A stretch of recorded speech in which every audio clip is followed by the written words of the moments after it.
Welcome back to Untold Revenge Files. Today, the story you're about to hear takes place in Ashford, Massachusetts. My name is Dr. Sarah Reyes. I'm 33 years old, and 6 months ago, I was publicly destroyed in front of 250 of the most respected oncologists in the country, by the one person I trusted to champion my career. Let me take you back to the beginning. I became a doctor because of a boy named Elijah. He was 7 years old when I was 16, the son of my mother's best friend. Bright, funny, obsessed with dinosaurs. He was diagnosed with acute lymphoblastic leukemia the summer before my junior year of high school, and I watched him fight for 2 years. I watched the treatments that were supposed to save him tear his small body apart. I watched the protocols that hadn't been updated in a decade fail him, one after another. Elijah died 3 days before his 9th birthday. Standing at his funeral, staring at a casket no bigger than a suitcase, I made a promise. I would spend my life making sure fewer families had to stand where I was standing. That promise carried me through college, through medical school, through sleepless residencies and brutal fellowship years, through every sacrifice, every missed holiday, every relationship I let slip away, every birthday I spent in a lab instead of with the people I loved. By the time I joined the pediatric oncology department at Ashford University Medical Center, I had devoted 13 years of my life to one singular mission: developing better treatment protocols for children with leukemia. And the work was finally paying off. My research on a modified combination therapy had shown extraordinary early results, a 38% improvement in treatment success rates compared to the standard protocol. 38%. In pediatric oncology, that number could mean hundreds of children living instead of dying. My department head was Dr. Evelyn Hargrove. When I first met Evelyn, I thought I'd found a mentor. She was brilliant, charismatic, impeccably credentialed. She ran the department with precision and was well known across the national oncology community. She took me under her wing during my first year, praising my work ethic, encouraging my research. I remember her exact words during our first one-on-one meeting. "Sarah, you have the kind of mind that changes medicine. I'm going to make sure the right people see your work." I believed her. What I didn't see, what I was too grateful, too trusting, too focused on my patients to see, was the pattern. Small things at first. Evelyn would ask to review my research drafts before submission. She'd request my raw data sets for departmental records. She'd suggest I present my findings internally first before submitting to journals to get feedback. Every request sounded reasonable. Every request was a trap. I started noticing things in my second year. A conference presentation where Evelyn discussed methodology that sounded remarkably similar to my unpublished work. A grant proposal she submitted that used phrasing I recognized because I'd written it. But I told myself I was being paranoid. She was my mentor. She was helping me.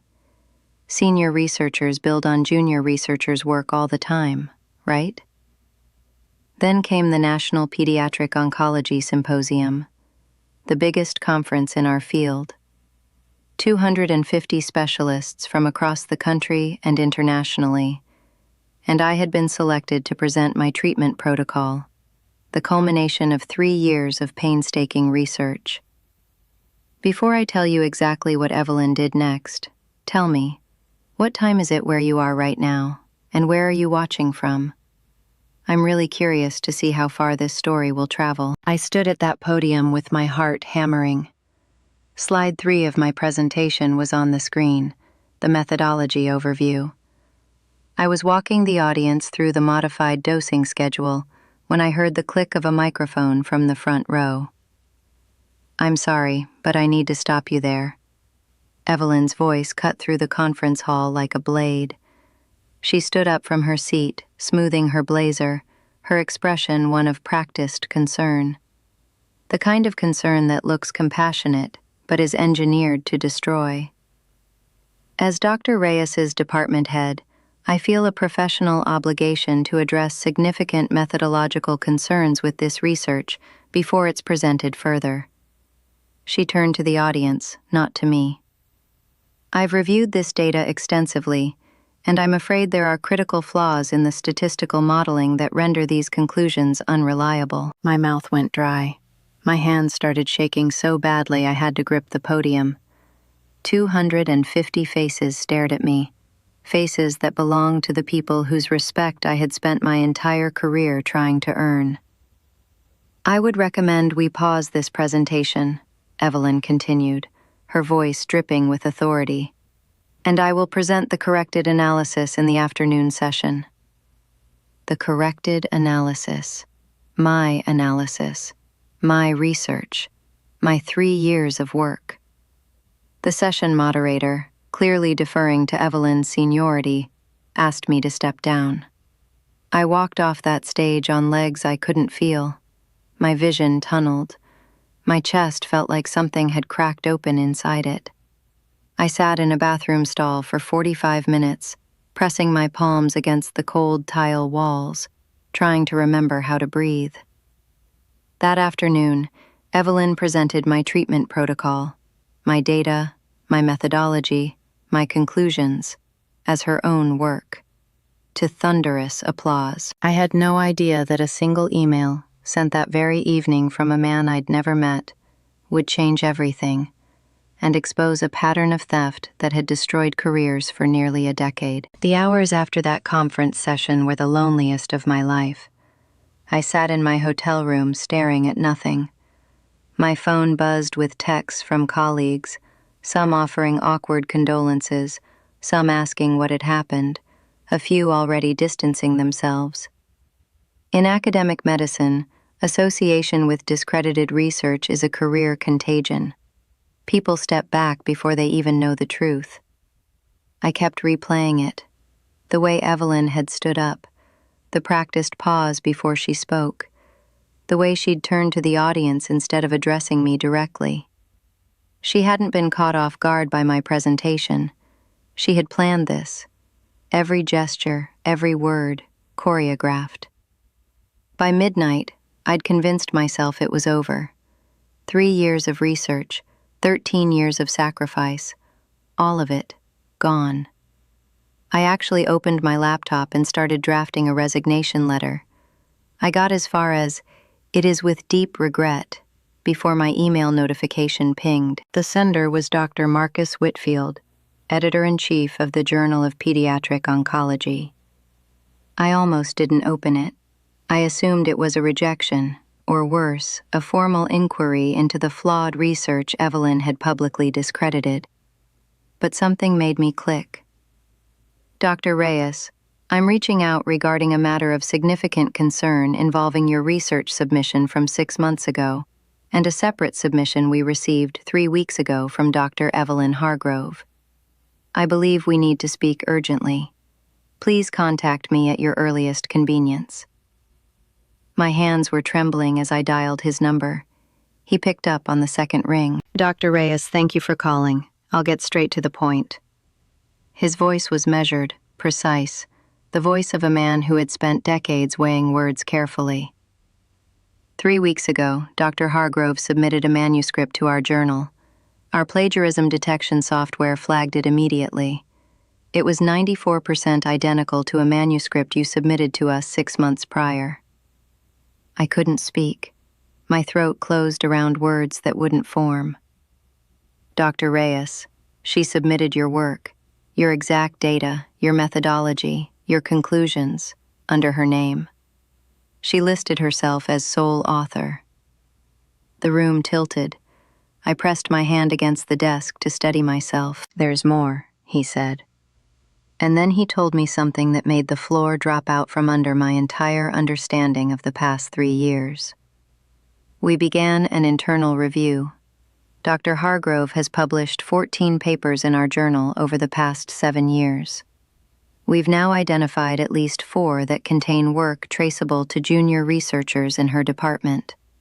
Researchers who either left the field, transferred to other institutions, or were quietly pushed out after raising concerns. 4 researchers, 7 years, careers damaged or destroyed, and nobody had connected the dots until now. That night, I couldn't sleep. I paced my hotel room until the carpet felt worn under my feet. Part of me, the part that had spent years deferring to Evelyn, trusting her, excusing the small thefts I'd noticed. That part wanted to let it go. Walk away. Start over somewhere else and pretend it never happened. But then I thought about those 4 researchers. People like me. People who had poured years of their lives into work that mattered, only to have it stolen by someone they trusted. People who might have developed treatments that could have saved children's lives if they hadn't been driven out of the field. I called my closest friend and colleague, Dr. Nadia Okafor, a biostatistician at a neighboring hospital. I told her everything. There was a long silence on the line. Then Nadia said something I'll never forget. "Sarah, you already know what you need to do. Would you accept this from anyone else? A stranger? A competitor? You'd fight back in a heartbeat. So why are you even considering accepting it from the person who was supposed to protect you?" She was right. The reason I'd been paralyzed wasn't confusion. It was loyalty. Misplaced, weaponized loyalty that Evelyn had cultivated specifically so I would never fight back. I spent the next 3 hours organizing every piece of evidence I had. Every email where Evelyn requested my data, every draft I'd shared with her, time-stamped lab notebooks, version histories from shared drives, submission confirmations from the journal with dates that proved my work predated hers by months. I saved it all to a secure folder. I named it Truth. Then I called Dr. Whitfield back. "I want to present my research," I told him. "My real research, at the conference, tomorrow." There was a pause. "Dr. Reyes, I was hoping you'd say that. I've already spoken with the symposium committee. We've arranged a special session. And I think it's time the oncology community learned who's really been doing the work." The next morning, I woke up with eyes swollen from crying and a headache that throbbed behind my temples. But underneath the exhaustion, underneath the grief and the rage, there was something new. Something that felt like steel being forged in my spine. For the first time in 3 years, I wasn't looking for Evelyn's approval. I wasn't waiting for her permission. I wasn't hoping she'd notice my dedication and reward it. I was done being grateful to the person who was robbing me. It was time to stand at that podium again, and this time, nobody was going to stop me. The afternoon session was listed in the revised program as Special Presentation, Research Integrity and Innovation in Pediatric Leukemia Treatment. Evelyn didn't know what was coming. When I walked into that conference hall, the same 250 seats were filled. Some of the same faces that had watched me be humiliated the day before now looked at me with curiosity, confusion, or, from a few who'd heard rumors, something that looked like hope. Evelyn was seated in the 3rd row. She looked confident, relaxed even. She had no reason not to be. As far as she knew, she'd successfully executed the same playbook she'd used for 7 years.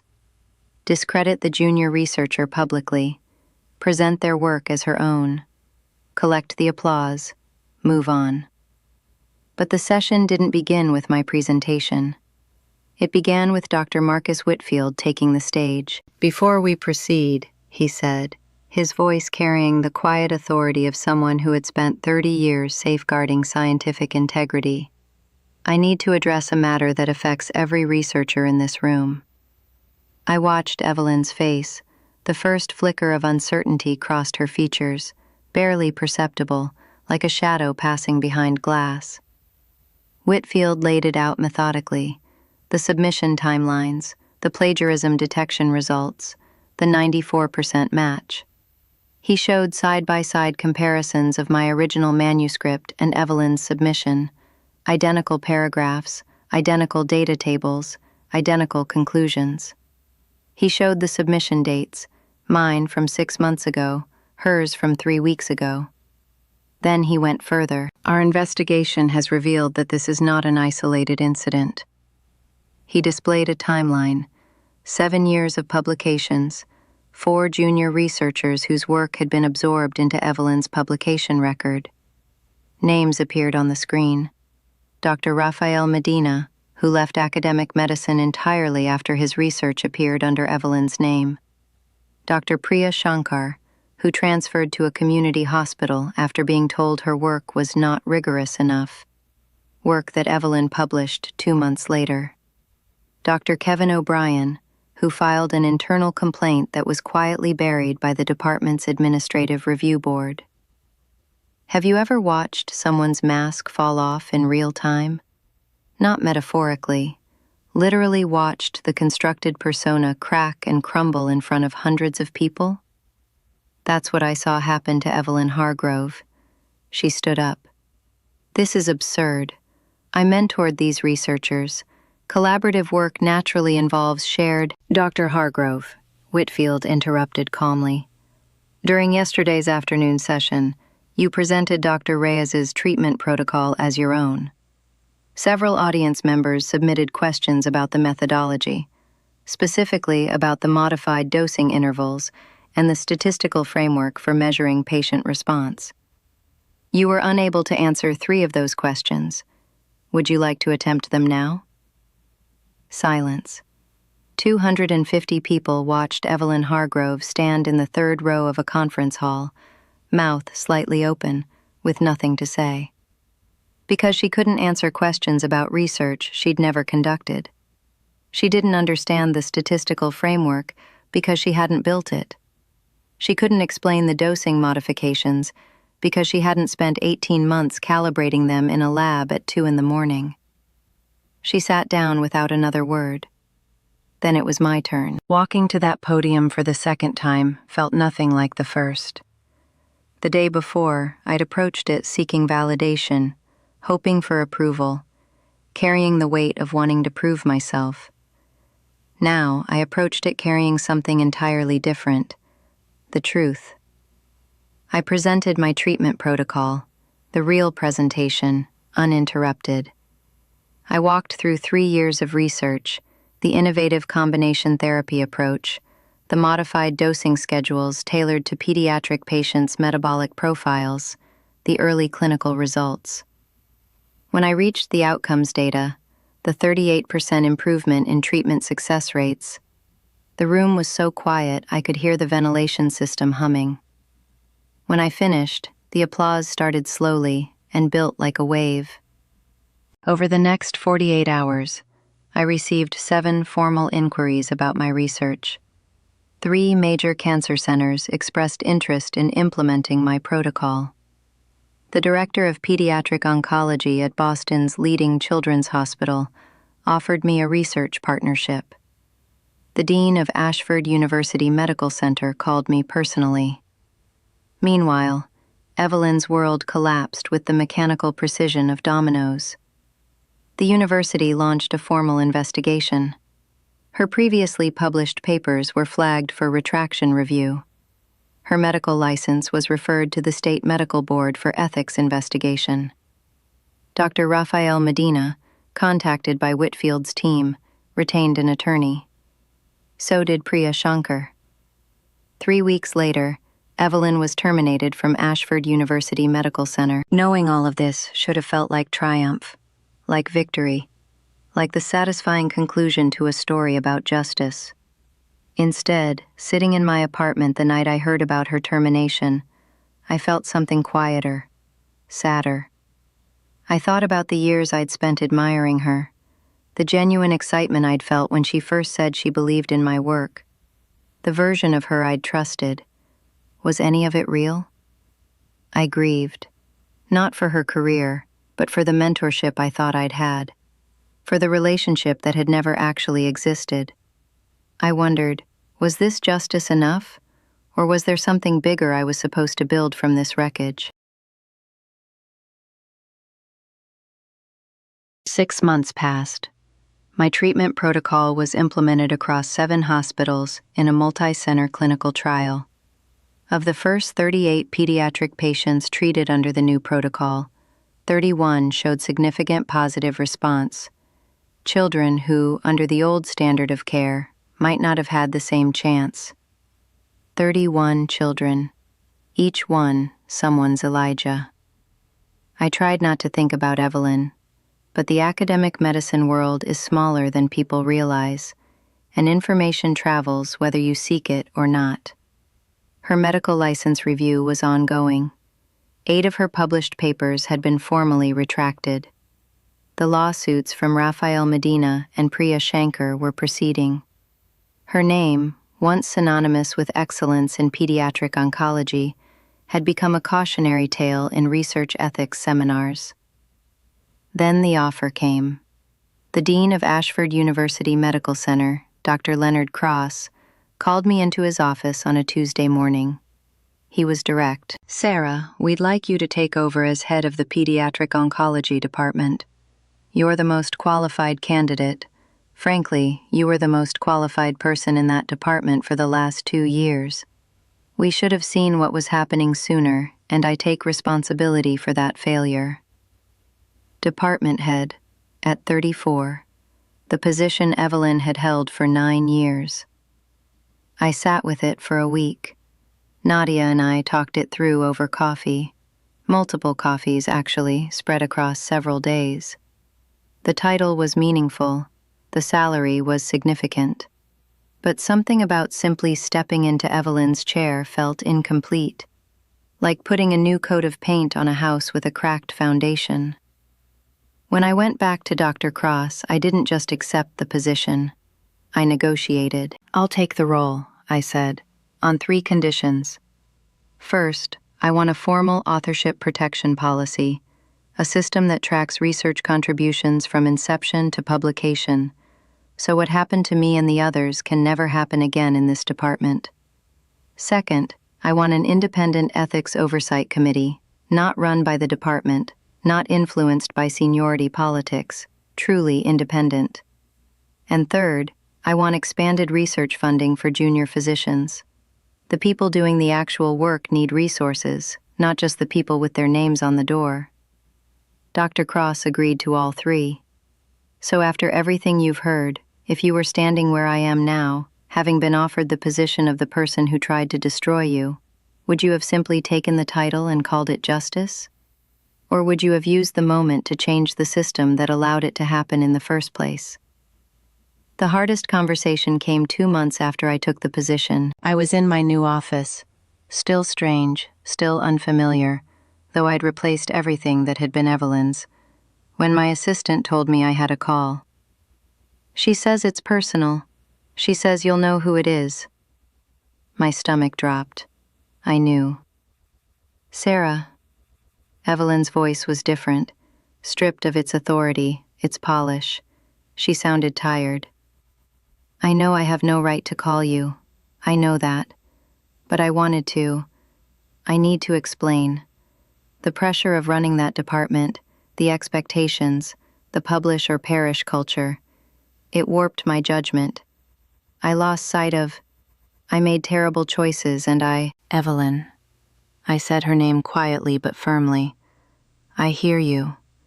I believe the pressure was real. I believe the system incentivizes exactly the kind of behavior you engaged in. But you didn't just cut corners. You stole years of work from people who trusted you. You destroyed careers. Rafael Medina left medicine entirely. Priya Shankar spent 2 years in therapy. You looked me in the eye for 3 years, told me you were protecting my work, and you were stealing it." Silence on the line. "I'm not calling to punish you," I continued. "The professional and legal consequences are between you and the institutions handling them. But I also won't tell you that what you did is something I can simply move past in a conversation.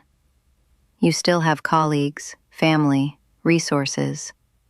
I didn't take everything from you, Evelyn. I just stopped letting you take everything from me." She was quiet for a long time. Then, very softly, "Your protocol." The children responding to it.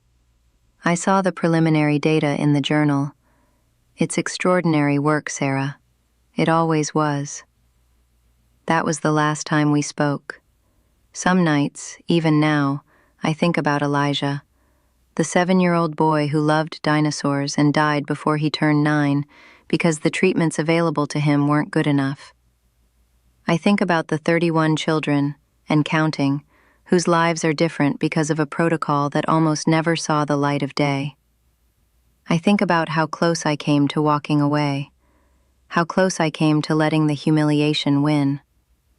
I think about the researchers who came before me, Raphael, Priya, Kevin, and others whose names I may never know, who weren't as lucky, whose work was stolen, and who didn't have a Marcus Whitfield sending them an email at midnight, whose talent was buried under someone else's name. The authorship protection policy I implemented at Ashford has since been adopted by 3 other medical centers. The Independent Ethics Oversight Committee has reviewed 47 cases in its first year. The expanded funding program has supported 11 junior researchers, each one of them working on projects that could change how we treat sick children. I didn't just get my career back. I tried to make sure the system that nearly destroyed it couldn't do the same to someone else. Here's what I want to leave you with, and I mean this from somewhere deep and honest. True talent cannot be stolen. It can be suppressed. It can be silenced. It can be claimed by someone else for a while. But the person who actually did the work, who sat in the lab at 2 a.m., who wrestled with the data, who cared enough about the outcome to keep going when everything said stop, that person carries the knowledge in their hands, in their mind, in their bones. No one can take that. What Evelyn took from me was time, and credit, and trust. What she couldn't take was the ability to do the work, the understanding of why it mattered, the memory of a boy named Elijah, and the promise I made at his funeral. My name is Dr. Sarah Reyes. I'm 34 years old. I run the Pediatric Oncology Department at Ashford University Medical Center. And every morning when I walk into my office, I pass a small framed photo on my desk. Not of an award, not of a publication, not of a conference podium. It's a photo of a 7-year-old boy holding a plastic T-Rex, grinning so wide you can see the gap where his front teeth used to be. That's who the work is for. That's who it was always for. And no one, no matter how powerful, how credentialed, how convincing their performance, can steal that purpose from you. You earn it. Through dedication, through integrity, through genuinely caring about why the work matters. And that, I promise you, belongs to you forever. So that was Sarah's story. A woman who spent 13 years of her life trying to save children, only to be publicly humiliated by the one person who was supposed to protect her career. A mentor who smiled to her face while stealing her life's work. A department head who built her reputation on the broken careers of 4 junior researchers. But here's what Evelyn didn't count on. She didn't count on the truth having a timestamp. She didn't count on a journal editor who actually cared about integrity. And she didn't count on Sarah being the kind of person who, when given the chance to simply take revenge, chose instead to change the entire system. 31 children are alive and responding to treatment today because Sarah refused to quit. Because she refused to let one person's greed bury research that could save lives. And that's the thing about people who steal from others. They can take the credit, they can take the spotlight, they can even take the applause, but they can never take the talent.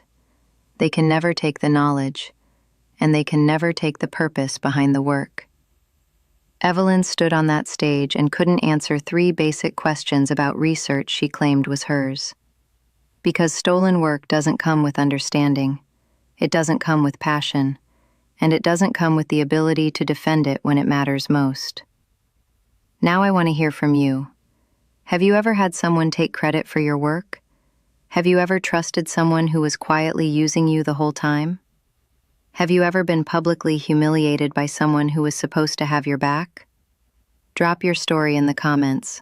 I read every single one. And if Sarah's story made you feel something, if it made you angry, if it made you hopeful, if it reminded you that your talent belongs to you and no one can take it, then hit that subscribe button. Turn on notifications, because every week we bring you stories like this. Real emotions, real lessons, real justice. Because on this channel, we believe one thing above everything else. The truth always finds its way to the surface. Always. I'll see you in the next one. Stay strong, stay honest, and never let anyone steal what you've earned.